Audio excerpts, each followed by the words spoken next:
Hello everybody, so here is Black Angel again, and I'm here with a video about extroverted thinking. Sorry about the headphones, I'm listening to some white noise because I've had quite a few stressful days and white noise always helps me.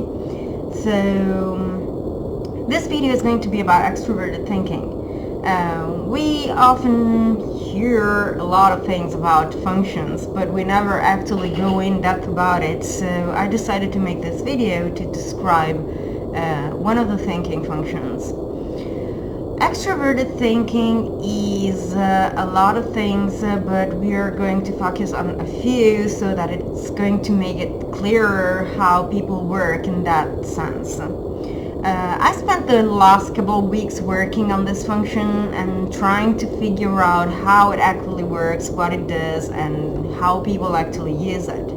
And I had to figure out quite a few singular things. So extrovert thinking is probably the one function that has the most peculiar use of all. And it's not a matter of subjectivity, it's rather a matter of how it works. So let's go a little bit more specific. How does it work? The first thing we're going to talk about is public opinion. Extroverted thinking is public opinion. And this is something that is undeniable. It has been researched in many ways, and extroverted thinking is expansive thinking. So what a lot of people think, what the majority think. But we know that when we're talking about functions, it's not as easy as it looks on the surface. So knowing that a specific trait belongs to a specific function doesn't mean that every type is going to use that trait the same way. So the function in position. Let's start talking about extroverted feeling dominance. So extroverted feeling dominance are the type that mirrors public opinion. Now this is a quite contradictory statement by itself, because public opinion is based on themata. So a lot of people think positive about a topic, and as much people think negatively about that topic. Now it's not as split as that, it's not like a 50-50 thing. There's always a majority and a minority. So the extroverted thinker, if it is an ESTJ, they're going to mirror the majority. If it is an ENTJ, they're more likely to mirror the minority of public opinion. Not small minorities that have their own opinion about things, just the second biggest group of thinkers, of people that believe one thing or the other. And that's specific to extrovert thinking dominance, that they actually embody in some way public opinion. That's their way of being. And we're going to come back to public opinion when we're exploring the other function, the other positions. Another thing that extroverted thinking is knowledge. So when we're talking about knowledge, we're not meaning that INTPs or INFJs do not have knowledge at all, but we are saying that extroverted thinking focuses on that kind of knowledge that is widespread, recognized, and considered right by the majority. So we're talking about academically approved material. That's what extrovert thinking is. And when we're talking about extroverted thinking dominance, obviously we're talking about people that are going to accept only that material that is approved academically. So let's talk about medicine, for example. The extrovert thinking dominant is going to accept any research paper that has been considered correct by the academic community, so by the community of medics, but they're not going to accept homeopathic remedies and anything on that line, which is quite interesting, because the duals of these people are actually the kind of people that are the most inclined to go in the direction of non-approved methods. But they're also willing to listen to the extrovert thinking dominant, obviously. So yeah, when we're talking about duals, if you want to know about that, go watch some other of my videos, but we're talking about the best match for a specific type. What else can be said about extrovert thinking? Extrovert thinking is in some way utilitarianism. So an extroverted thinker, especially an extrovert thinking dominant, is going to be the kind of person that thinks if it's good for the majority of people, then it's good for everyone. So then that's good. So in a case scenario of a bunch of people that are discussing a specific topic, like should we save the life of this one person that we love, or should we save the life of the majority of humanity, the extrovert thinker is going to be the first person, the extrovert thinking dominant is going to be the first person saying, no, we need to save humanity. I want to open a parenthesis here, and that's not related to this topic actually, but it's something else. But extrovert thinking dominants are also the kind of person that wants a relationship to be based on mutual exchange and equality. So when I say that, I mean that an extrovert thinking dominant is going to check that anything they give gets something back, and anything they receive is answered with giving something back. So there's always balance in this sense. In an extroverted thinking relationship, so a relationship with an extrovert thinking dominant in particular, there's never one of the sides that gets more than the other. There's always balance, and that balance is kept in check by the extrovert thinking dominant. And this is extrovert thinking in the dominant position. When we're talking about functions, it is very important, it is paramount actually, to figure out what the functions look like when they are in the dominant position, in the leading position, because that gives us an outlook of what they might look like in the other positions. So once you get a grip on how the other positions work and what they look like, it is going to be easier for you to swap the functions into the position according to their main traits that you see in the person that uses the function in the dominant position. So it's a little bit like math. So you take maths and you decline something according to, for example, you get the 2 multiplied by 1, by 2, by 3.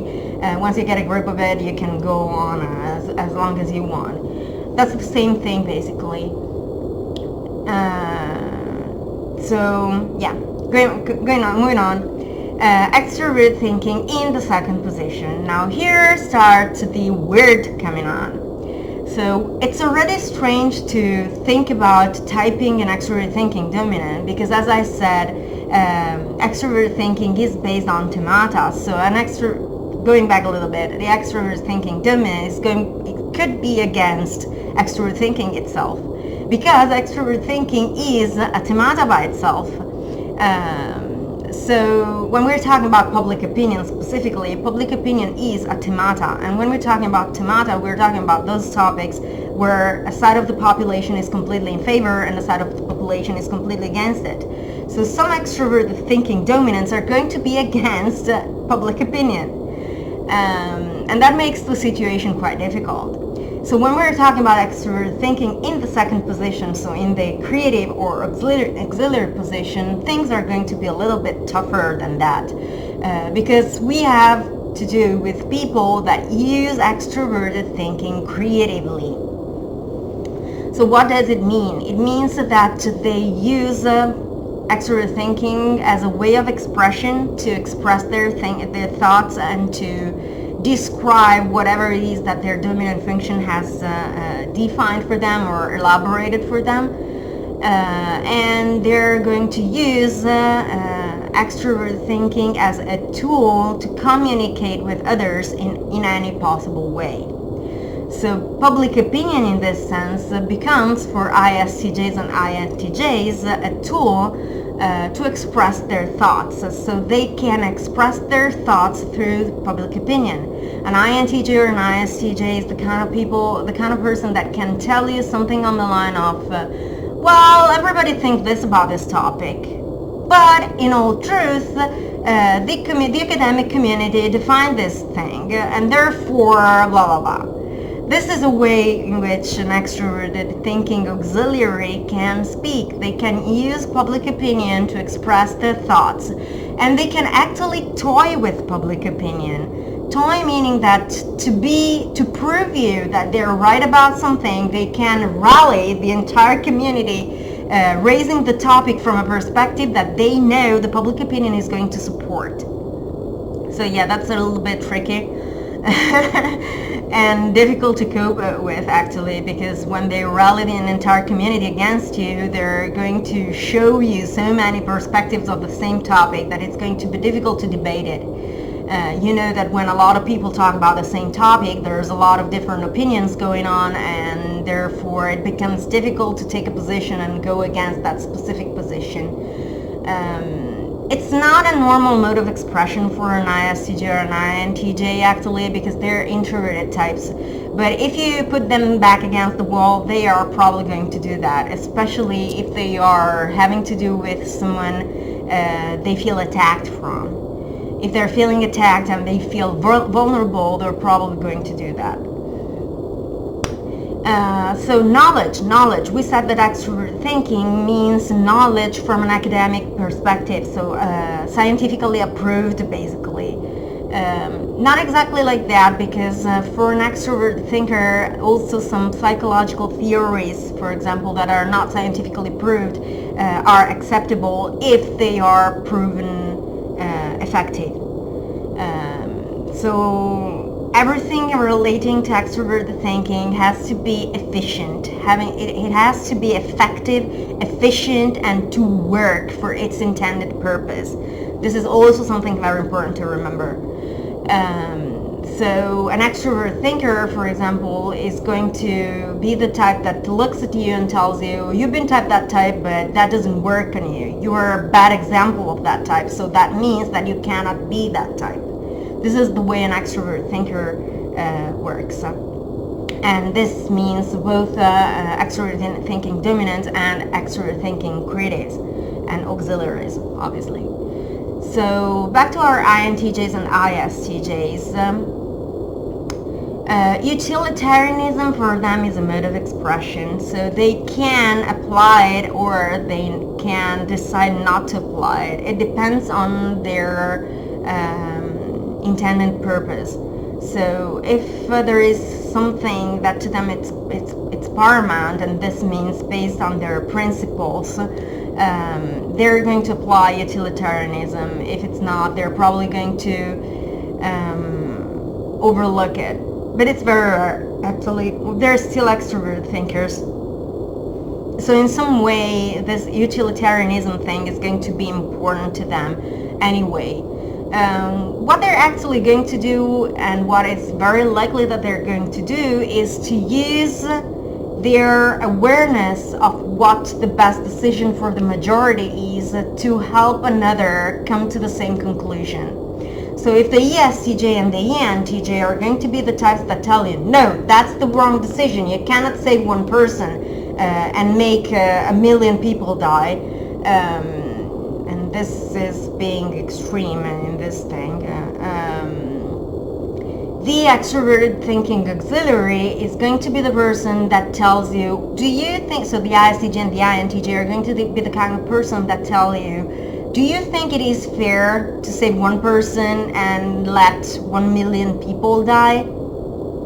And they're going to be the kind of person that helps you think in those terms.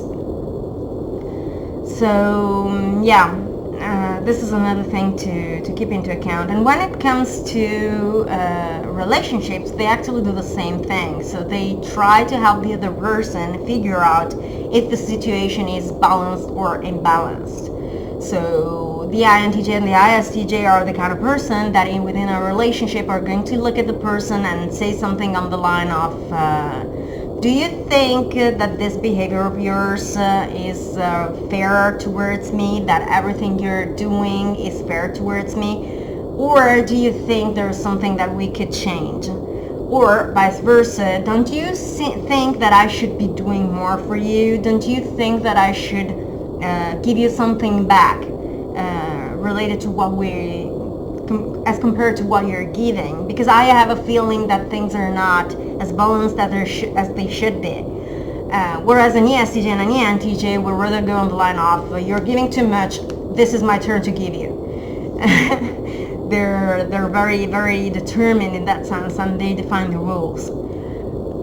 Whereas the INTJ and the ISTJ having the problem also of weak ethical functions, they are going to leave the decision to the other side in some way. So they're going to push the other person to think about that and find a solution and provide an answer. You have to think of this in these terms. An ISTJ and an INTJ are not going to see how much they're giving emotionally.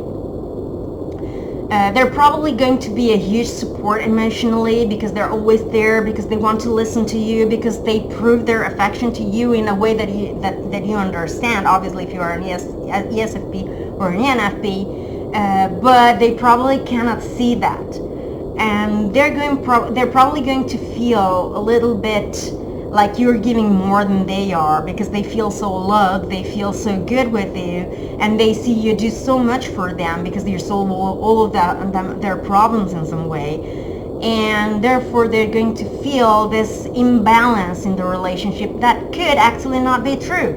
It's true that they are the objective type, but it's also true that objectivity requires a feedback on the other side.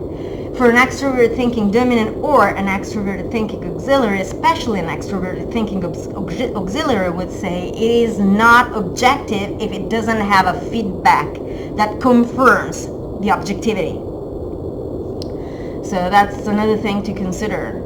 And that actually drives INTJs and ISTJs insane when it comes to people that always contradict whatever intuition or idea that the INTJ or the ISTJ had about the situation.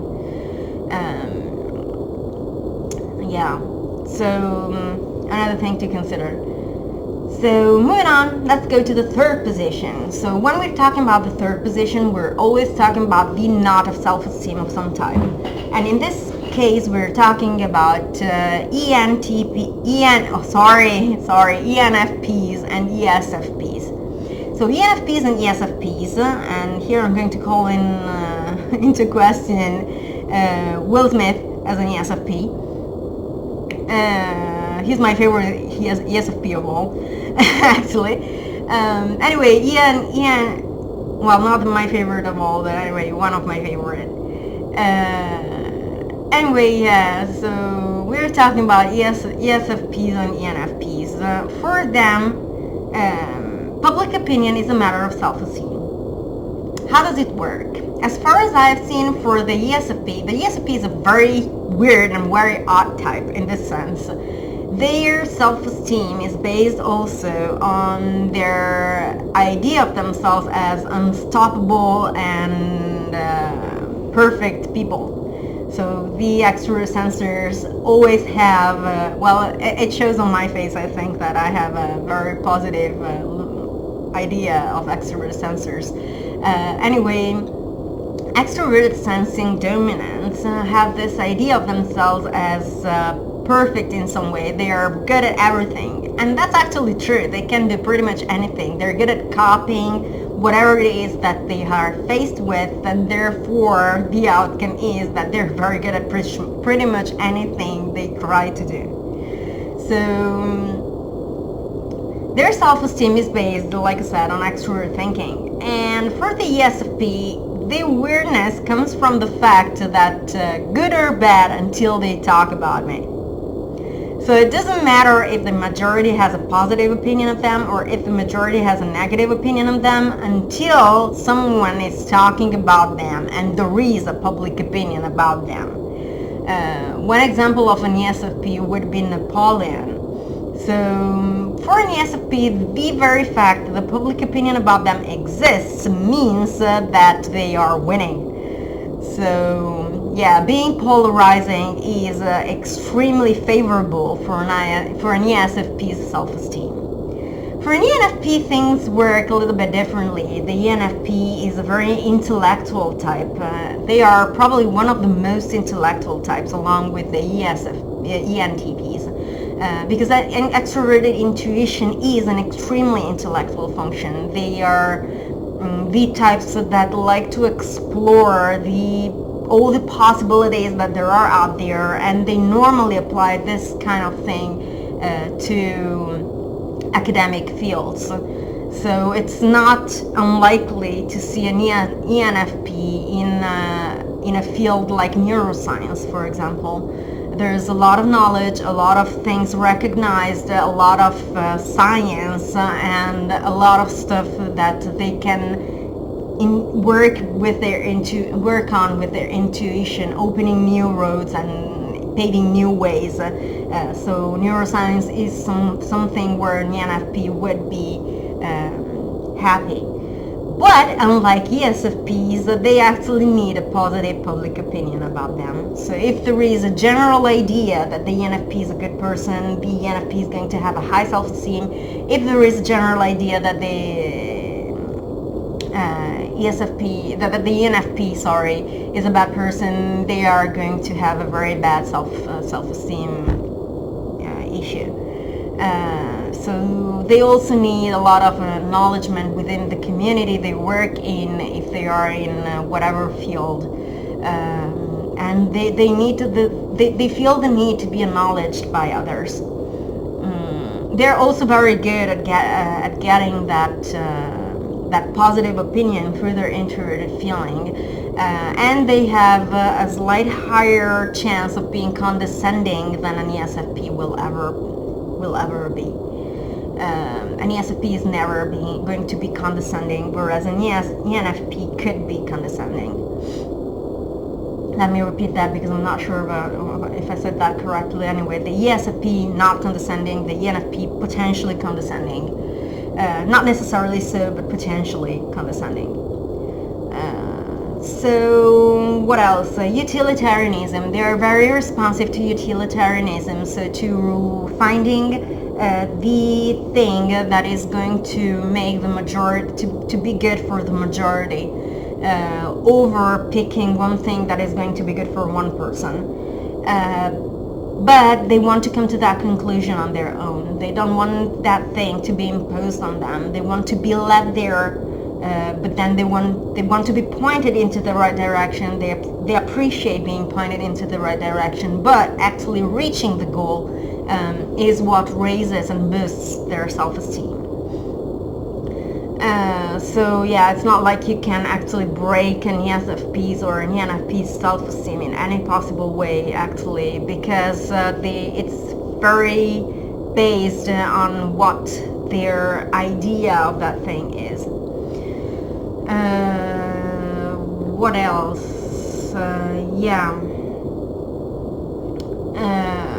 Same thing applies for the relationships. Just go back and look what we said about the other types, and that's what things are for them. Knowledge. We didn't talk about knowledge. The ENFP and the ESFP are going to be the types that pick a few sources that they consider correct, and they're going to stick to them. So anything that is said by those sources is going to be right for them. Anything that is written anywhere else, they're going to discard a priori, especially if it goes against their own sources. So the ESFP and the ENFP are the kind of type that could reply to you going to them with some source of some kind. They're going to reply, oh yeah, that agrees with this other source that I believe is God, and therefore that is actually correct, but you have to pay attention because they could be wrong about other things.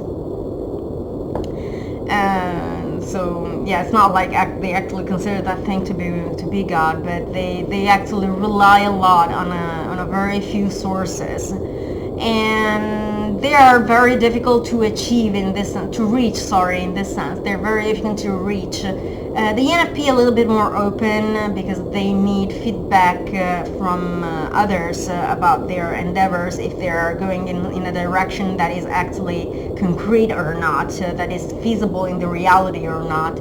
whereas the ESFP tends to be a little bit less reachable. They only do what they think is right. So they go in their direction and there's nothing that can stop them. The only thing that can tell them your source is not correct is an INTJ that gained their trust. So the INTJ needs to prove their capability to the ESFP in order to gain the ESFP's trust in any matter. It's not like they're going to tell you prove it or anything like that. It's just something that the INTJ is going to be able to see that they need to prove to the ESFP. So they're going to have to prove themselves and their intelligence, which is not difficult for an INTJ because they're normally quite intelligent people. Anyway, moving on. INFPs and ISFPs. Now, INFPs and ISFPs are seekers of these things. So for everything we're talking about, seekers in a sense that they are very happy when someone tells them what the public opinion about something is. They are very happy when someone tells them what the best source to look at, to read is. They're very happy when someone tells them what the academic community thinks about a specific topic. They're very happy when they have scientific proof of something. And they are also extremely pedantic about that. They cannot take a distance from that thing. And they tend to be either here or here. They either have no clue or they are so sure that there's nothing that can move them from that thing. Except from an ESTJ or an ENTJ that has better sources and a better knowledge and a better understanding of the topic, that walks up to them and tells them, look, this is how things work, this is what the recent researches have been on that topic, this is what the kind of research you need to look at, this is the researcher that made came to the conclusion, this is why that thing has been countered, and this is why your opinion cannot stand in face of these topics, of these things.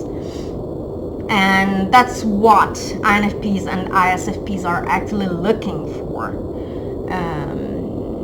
They are seekers of that kind of thing, both in terms of knowledge and in terms of public opinion. They need to know what is true knowledge, and they need to be told what is true knowledge and what is the true public opinion about things, what the majority thinks about things. And when it comes to utilitarianism, they are the right opposite of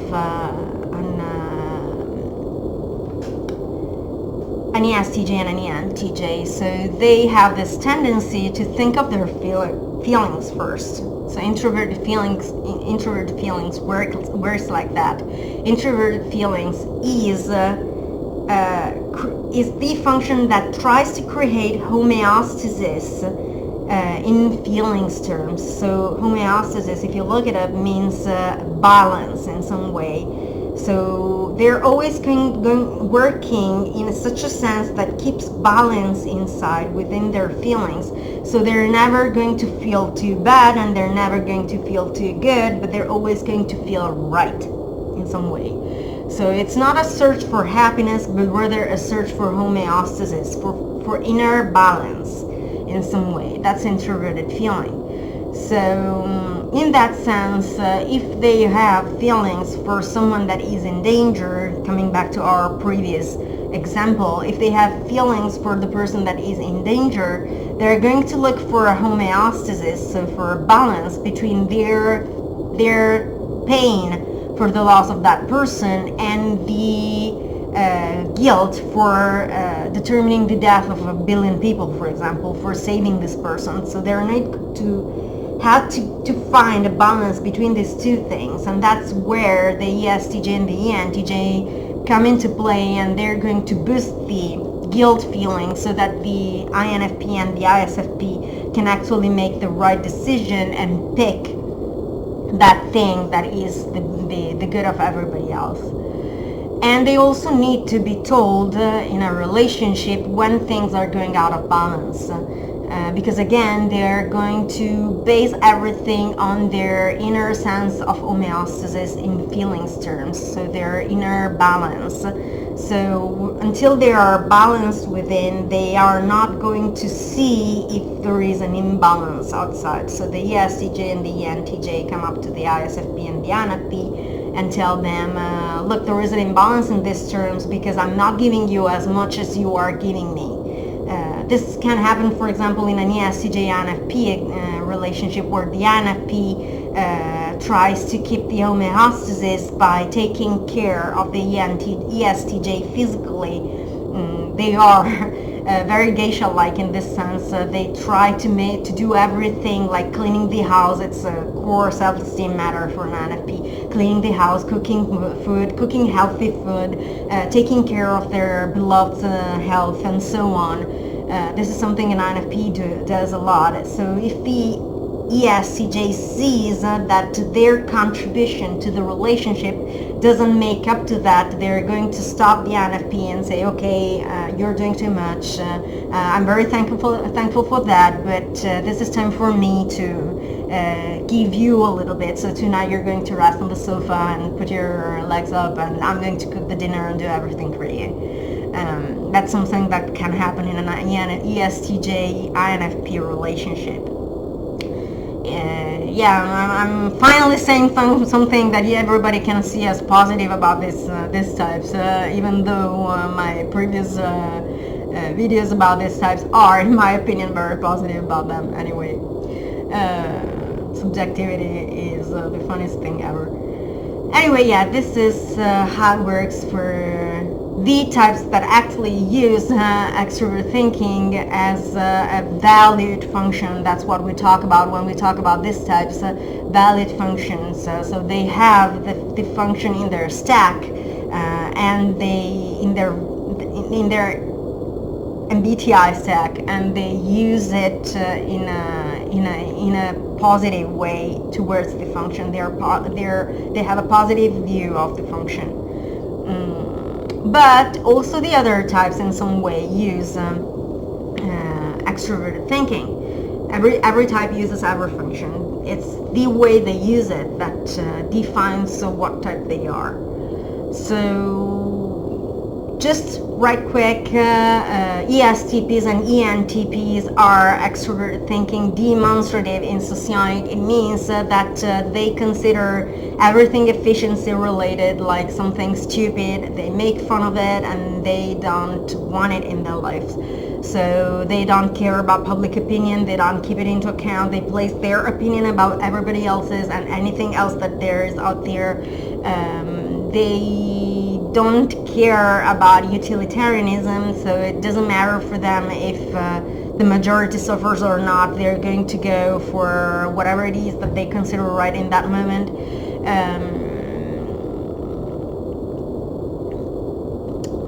What else? What were we talking about? Knowledge. Their understanding of things for an ESTP and an ESTP and ENTP is more important than the understanding of others about that subject or what the experts say about that topic. That's a typical TI attitude. My opinion equals the experts' opinions. Therefore, my conclusions are as worthy as the expert's conclusion, no matter how well adept I am in that topic.